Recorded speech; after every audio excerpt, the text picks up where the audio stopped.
Pascal Breuil, bonjour. Bonjour. Merci, je suis très heureux de vous recevoir. Vous avez piloté ce rapport de l'INSEE sur les immigrés et les descendants d'immigrés en France. Alors, d'abord quelques chiffres. La part de la population née à l'étranger vivant en France est dans la moyenne européenne, hein. Exactement, donc il y a 5 millions d'immigrés en France et on est tout à fait dans la moyenne européenne.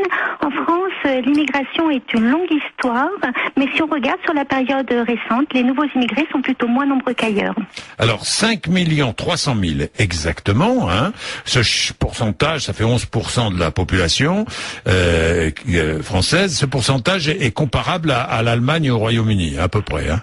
Voilà, le pourcentage est comparable. Après, la différence entre la France et ses principaux partenaires, c'est la deuxième génération. C'est la deuxième génération. Alors, pardon, là sont des immigrés en situation régulière, on est bien d'accord, hein, Pascal, évidemment. Hein. Ce sont les immigrés qui répondent au recensement de la population, donc au recensement. Le seul qui montre sa carte, c'est l'agent recenseur. Il n'y a pas de contrôle d'identité, donc a priori, tout le monde est compté. Tout le monde est compté, hein, les réguliers comme les irréguliers. Toutes les personnes qui répondent au recensement. Toutes les personnes qui répondent au recensement. Donc 5 300 000, on peut dire que c'est le nombre d'immigrés réguliers et irréguliers, on peut le dire ou pas ? Vous savez, le nombre d'immigrés irréguliers en France est forcément une toute petite partie de ces 5 millions de personnes.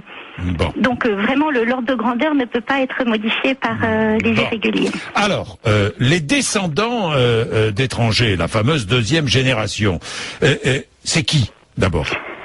Eh bien, il faut se replonger dans l'histoire de la France. Donc, si je vous le fais rapidement, l'immigration commence au 19e siècle. Beaucoup une immigration de travail. Donc, des personnes qui viennent seules, sans leur famille, et qui retournent souvent dans leur pays. À partir, disons, de 1975, l'immigration familiale commence. C'est-à-dire que les personnes font venir leur famille, et c'est ce qui a permis d'avoir une deuxième génération en France, tandis que d'autres pays européens, comme l'Allemagne, restaient vraiment sur cette idée d'immigration de travail, donc des gastarbeiters qui venaient et qui repartaient. Et donc, cette deuxième génération, bien, elle reflète notre histoire migratoire, surtout pour l'instant une deuxième génération composée de descendants d'immigrés venus d'Europe, donc espagnols, italiens, portugais, et parmi les plus jeunes, une part importante de descendants d'immigrés d'origine du Maghreb ou de l'Afrique. Ou de l'Afrique. Alors ce sont des personnes nées en France et résidant en France, mais ayant au moins un parent immigré. Hein ? C'est ça. Donc c'est des personnes dont on a notamment étudié le parcours scolaire, puisqu'a priori elles sont nées en France, donc elles ont connu la même scolarité que les autres personnes nées en France, et on a pu étudier comme ça la différence de parcours scolaire. Alors c'est l'une des plus importantes d'Europe, hein, cette génération, cette deuxième génération. Voilà, parce qu'on a une longue histoire d'immigration et d'immigration familiale, contrairement aux autres pays. Alors, les descendants d'immigrés d'Afrique sont 3 fois plus au chômage que les Français de souche. Je vois plein de choses. Hein.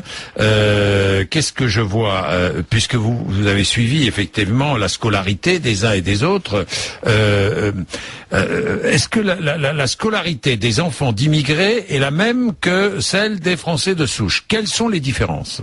Alors non, elle n'est pas du tout la même, en particulier si on prend les descendants d'immigrés d'Afrique, ils sont plus souvent à sortir sans diplôme, moins souvent à avoir le baccalauréat.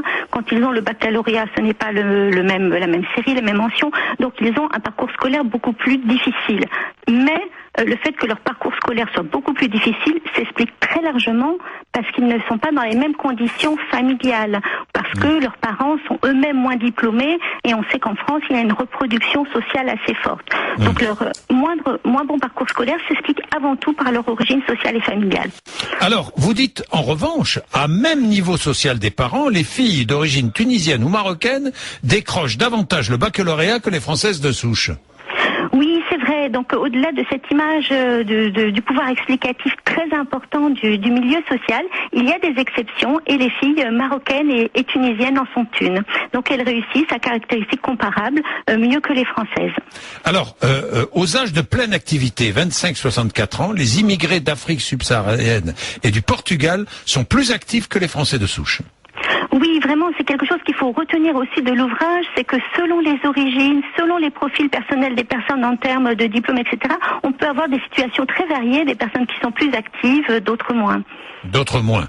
Alors, en résumé, Pascal Breuil, parce qu'il faut aller vite, ce qui est très intéressant, c'est que ça bouscule bon nombre d'idées reçues, hein, Pascal, ce rapport. Lesquelles voulez-vous mettre en avant ?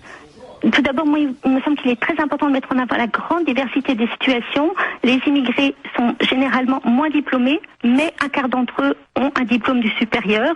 Des parcours qui sont très variés, parfois chaotiques, mais si on compare globalement les immigrés aux descendants d'immigrés, on constate des situations plus favorables des descendants d'immigrés, même s'ils n'ont pas réussi à rattraper la population non immigrée. Ça veut dire que tant bien que mal, l'intégration, se fait en France.